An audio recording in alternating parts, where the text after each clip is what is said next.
Ние не си брандираме добре нашите български масла, които произвеждаме, а чужди марки ги брандират като техни. Защо да направим друга марка масла? Има немалко марки на пазара. С какво нашата ще бъде по-добра? Ние имаме знанието какво представлява качественото етерично масло. Когато вие, например, влезете в един сайт за етерични масла, вие не знаете какво купувате. Много хора имат етерични масла вкъщи, но реално не знаят какво да правят с тях.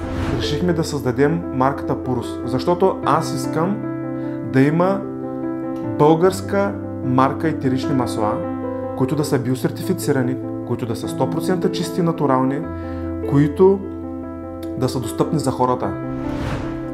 Ще засегна 3 точки: качество, цена и знание.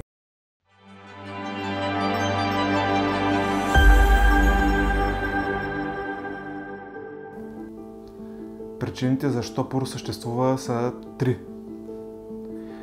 Едната причина е, всъщност аз се занимавам с производство на етерични масла от 2016 година. И като произвеждаме етерични масла, ние ги произвеждаме за търговия на едро. Т.е. произвеждаме големи количества и ги продаваме на големи търговци, които обикновено те имат техни марки етерични масла или ги използват за козметика. И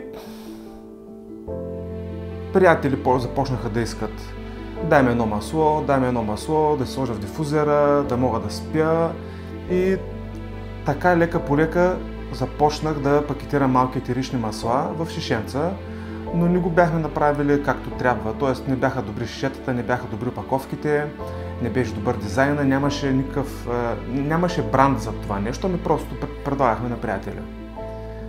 И един ден се събрахме с едни семейни познати и видях, че жената на моя приятел всъщност използва етерични масла. Тя използва една американска фирма, която е много известна, американски бранд. И ми каза: това са най-хубавите масла, няма други такива.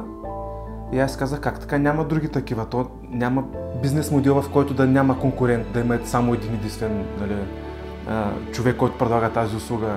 Дори Илон Мъск, който изпраща ракети в космоса, има конкуренция НАСА, нали? Пък една фирма за етерични масла няма да има конкуренция. И на мен ми стана много странно. И тя като ми каза коя е марката, аз си казах: ти всъщност знаеш ли, че аз продавам на тази марка моите масла, защото те имат представителство в България и от България купуват лавандулата, която продават в цял свят. Тя каза: невъзможно е, щях да знам. Всъщност обаче се оказа точно така и аз се продължих да направим един интересен тест, понеже маслото, което тя ми показа, струва 40 лева, а нашето масло струва 13 лева и тя не вярваше, че това е един и същи клас масло. И направихме един интересен експеримент. Сложихме етеричните масла в 2 празни шишенца и ги объркахме така, че тя да не знае кое масло е в кое шише. И казах: избери шишето на американската фирма, щом смята, че то е по-добро. И тя посочи едно масло, което вдишва от бутилката 10 минути и всъщност тя посочи моето масло. Тогава аз дадах сметка за 2 неща. Първо, ние не си брандираме добре нашите български масла, които произвеждаме, а чужди марки ги брандират като техни. И второто нещо, което ми направи впечатление, е, че хората плащат твърде много пари за хубави масла, които могат да купят на доста по-ниска цена. И като ви кажа доста по-ниска цена, говорим 2 пъти или почти 3 пъти по-ниска цена. Тогава за първи път ми светна лампичката и всъщност реших да проуча дали мога да направя бранд не само с масла, които произвеждам, ами масла, които се произвеждат в цял свят. И тъй като ние, за да си продаваме нашите масла, обикаляме изложения в цял свят и аз вече бях направил доста добри контакти, доста добър списък от контакти с производители от цял свят. И пуснах няколко имейла на производители, които произвеждат чайно дърво, портокал, мента, евкалипт и просто исках да видя какви са им цените, да си направя една калкулация, за да проверя доколко аз мога да предложа високо качествено масло на добра цена. Това ми отне около, може би, между половина и една година, за да проуча доставчиците, да си проуча хубави шишета, да проуча точно какви капкомери трябват, точно колко бързо да капи капката, да проуча какви капачки трябва да сложим, да направим дизайни, да ги тестваме тези дизайни и да направим една цялостна брандова визия и да направим една стратегия всъщност защо да направим друга марка масла. Има немалко марки на пазара. С какво нашата ще бъде по-добра? И когато казах, че има няколко причини, първата причина е факта, че ние имаме знанието какво представлява качественото етерично масло. Втората причина е, че ние намерихме много добри цени, на които, като ги пуснем на българския пазар нашите масла, тези цени да са конкурентни на американските и на европейските брандове, които предлагат висококачествени етерични масла.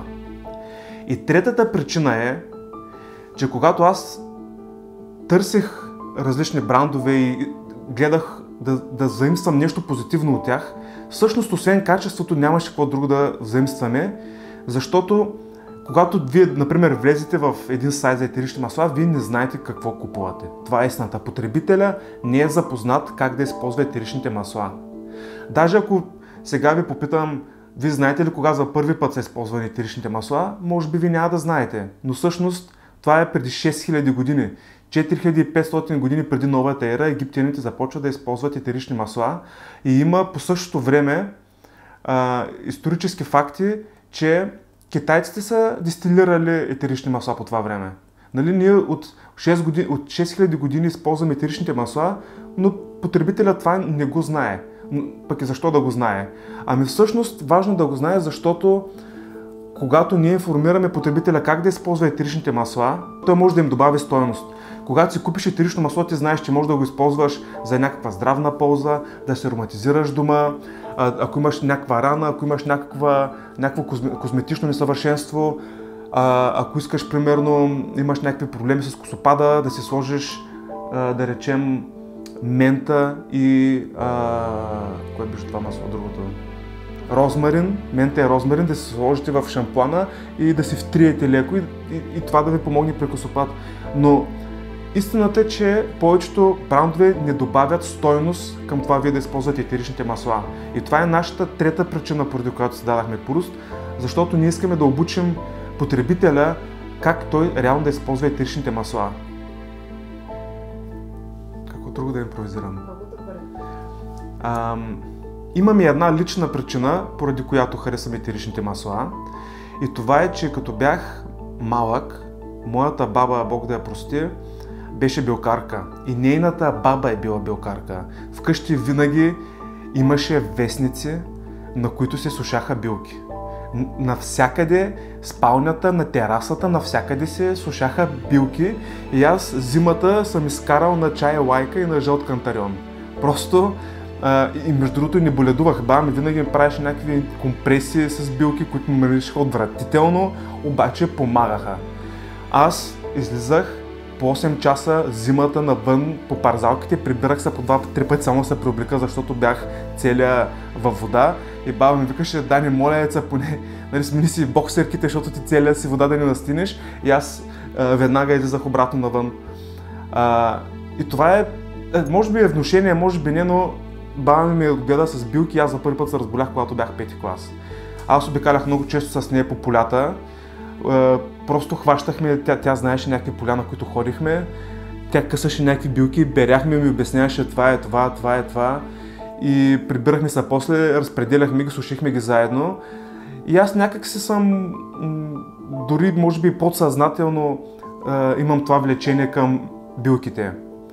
И нещо, което е много интересно за билките, по принцип билките се наричат ароматни и медицински растения. Ароматни и медицински. В това определение се съдържат две думи – аромат и медицина. Тоест, като се замислите, като обясняваме в нашите видеа как да използвате етеричните масла, често казваме: изберете си аромат, изберете си полза. И точно това се има предвид под ароматни медицински. Защото хем имаш прекрасен аромат. Всички знаем, жените обожават аромати. Той ние мъжете обожаваме аромати, но жените наистина обожават аромати. Но имаш един аромат, който докато го приемаш и той ти носи здравна полза. Аз примерно обожавам мента. Когато вляза в къщи и приятелката ми е пуснала дифузера с мента, искам направо така, искам със зъби, искам да изям аромата. Просто толкова е вкусно. Но в същото време ти помага за вдишването. Ако имаш леки неразположения тук с лигавицата и ние зимата непрестанно пускаме дифузера на мента и на евкалипт, защото просто е сезон, в който често подсмърчваш, сухо ти е гърлото от климатиците и мента и евкалипта решават тези проблеми. Докато се наслаждаваш на прекрасен екзотичен докато се наслаждаваш на прекрасен и екзотичен аромат. Няма друг елемент, няма друг продукт, създаден от природата или от човека, който да има и ароматни, и медицински ползи. И това е феноменално и ние знаем за това от 6000 години. 6000 години не знаем за това нещо. И вместо да си купуваме тези праскала, дето като минем покрай тях и пръска някъде и се стряскаш дори, които са пълни с канцерогенни вещества, между другото, прочетох една много сериозна статия за това, вместо да си ароматизираме, да си вгорчаваме, не да си влошаваме качеството на въздух с такива изкуствени освежители за въздух, по-добре ползвайте етерични масла. Хем ви е хубав аромата, доставя ви удоволствие, хем имате здравна полза. Няма по-добро нещо от това.